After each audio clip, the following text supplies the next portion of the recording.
All right, I want you to do something for me. I want you to say, let the dogs out, and don't hush them puppies. All right. You ever have on a pair of shoes that are just too tight? Yeah, we've all had that experience, right? Well, imagine that it's your life that's squeezing and rubbing and chafing on you. That's how it was for me, because I was living a life that was just too small. When I was in my mid-20s, I used to go to the disco, I used to party, but in the 70s, my disco fever started to cool down. And my friends looked at me and they said, what's the matter with you? You know, you used to be a lot of fun. And I said, I don't know. In fact, I didn't even want to hang out with them anymore. They weren't evil people, they weren't bad, but somehow they just didn't fit me anymore. So I went searching. I went searching in churches, synagogues, and even temples. I prayed, I chanted, I genuflected, and then I thought, well, maybe I need to go back to school and take all of those art and music classes that I missed out on because I was too busy following in somebody else's footsteps, too busy trying to, do the family tradition. So I went back to school, and I convinced myself that I didn't need any sleep. I burned the candle at both ends and the middle. I took a lot of vitamins. I became the caffeine queen. Now, this was before Starbucks, so I drank Bustelo, Cafe Bustelo, Cafe Bustelo. And when I wasn't drinking Cafe Bustelo, I was drinking cappuccinos. When I wasn't drinking cappuccinos, I was drinking Pepsi. And I tell you, I was wired. And to come down, I would, do another form of self-medication. I'd smoke a little weed, half a joint. Don't act like you don't know what I'm talking about. That was a long time ago. But my mother looked at me one day because I was staying with her. I had given up my co-op apartment. If I knew what I know now, 96th Street, between West End and Riverside. But I didn't want any ties. I didn't want anything binding my feet. So I was living with my mom for a few months, and she looked at me and she said, you don't look right. I think you need a vacation. You think? So I said, but I don't have a lot of money. I don't know where to go. And she said, well, we have family in St. Croix. You don't have to worry about paying for a hotel. Just go stay with them. And I thought, the Virgin Islands? Yeah, I could do that. So I went for a 2-week vacation that lasted for 10 years.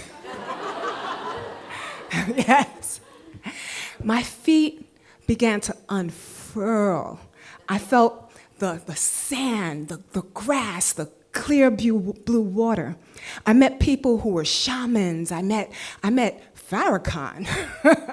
I met Dr. Ben. I met other scholars. I met healers. I met mystical people. And I also found those qualities within myself. And I began to walk a new kind of walk. After the 10 years, my life led me to the new leg of my journey. And I came back to New York, unexpected. I never thought I'd be, how the Rastas say, I never thought I'd come back to Babylon. But I found myself back here for the next leg of my journey.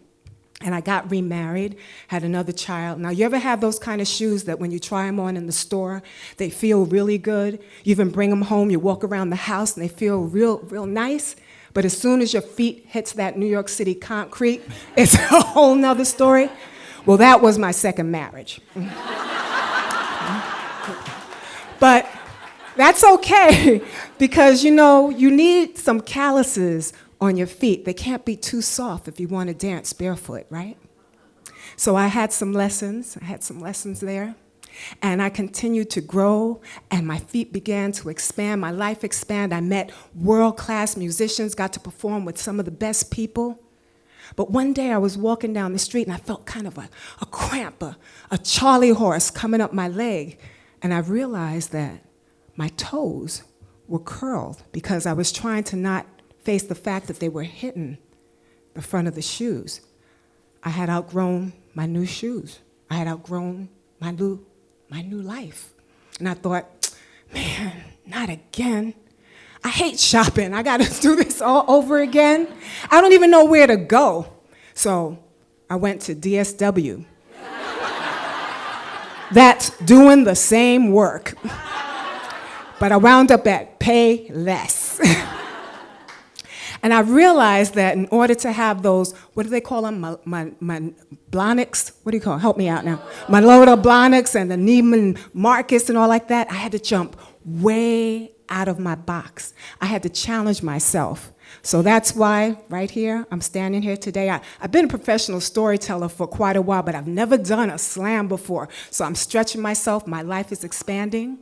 And it was Ram Dass who said, "Death is like taking off a pair of tight shoes."